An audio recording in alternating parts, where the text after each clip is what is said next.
pas pitié de nous. La Russie a présenté son plus grand missile balistique nucléaire ayant jamais existé, de son nom militaire RS-28 Sarmat, ou encore plus connu sous le nom de Satan II. La puissance de Satan II est telle qu'il peut, à l'aide de ses 12 têtes nucléaires, détruire un pays grand comme la France en un claquement de doigts. Et ce n'est pas une blague. Un territoire aussi grand que la France métropole désintégré en quelques secondes, ainsi que ses 70 millions d'habitants, sans compter la destruction dans les pays voisins, et l'onde de choc se propagerait dans toute l'Europe. Si cette bombe a pour cible la France, on estime, y compris les dégâts sur les pays voisins, à près de 100 millions de morts. Les dégâts possibles des nouvelles armes nucléaires sont juste abominables. Satan II est la plus grosse bête de l'arsenal nucléaire modernisé de Vladimir Poutine et devrait entrer en service en 2022. C'est cette année. Il est certes rassurant pour un pays de posséder l'arme la plus puissante de la planète, mais il faudrait être capable de toucher les cibles ennemies. Des puissances militaires comme la France, l'Angleterre et les États-Unis se situent assez loin de la Russie, sans compter qu'ils ont des radars pour localiser des engins militaires étrangers et des boucliers de défense anti-missiles. Ce sont des missiles spécialement conçus pour intercepter et détruire d'autres missiles.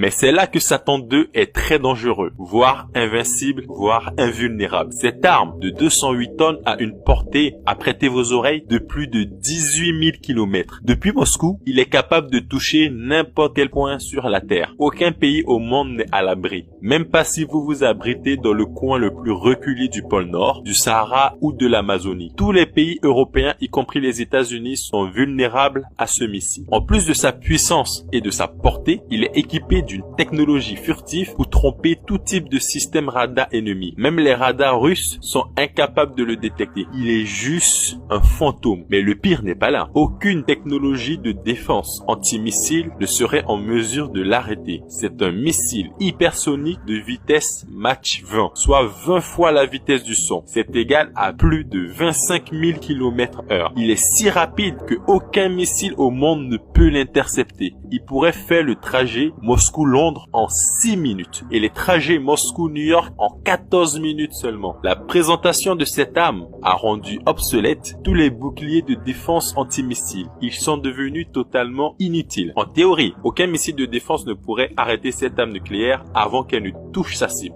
La stratégie américaine depuis près de 20 ans, qui était d'entourer la Russie de boucliers de défense anti-missiles et par le biais de pays européens, est complètement tombée à l'eau. Les Américains ont su qu'ils venaient de perdre des dizaines de milliards de dollars d'investissement dans des boucliers de défense après la présentation de cette arme. Ça a été un échec et mat de Poutine. Quand on sait que les relations diplomatiques entre la Russie, la France et les États-Unis ne sont pas au beau fixe en ce moment, cette annonce est plus que glaçante. Et elle ne risque pas de rassurer ceux qui imaginent déjà une éventuelle troisième guerre mondiale. Espérons que les Russes n'aient jamais à devoir s'en servir et que Satan II reste, comme a indiqué le communiqué russe, qu'une arme de dissuasion. Mais faut pas sous-estimer la riposte des Américains. Ils ont promis d'investir une vraie fortune afin de créer une arme encore plus abominable. Il n'est pas très rassurant de vivre sur cette terre car, à l'instar des guerres mondiales, où vous pouviez vous défendre, fuir, vous cacher, avec ce genre d'armes, on n'est à l'abri nulle part sur terre, à part si vous avez les moyens de partir sur une autre planète. Mais nous connaissons quelques personnes qui en seront capables. Merci d'avoir suivi cette vidéo et si cela t'a plu, n'hésite pas à t'abonner. C'était la sagesse de Komodo et je te dis tchuss.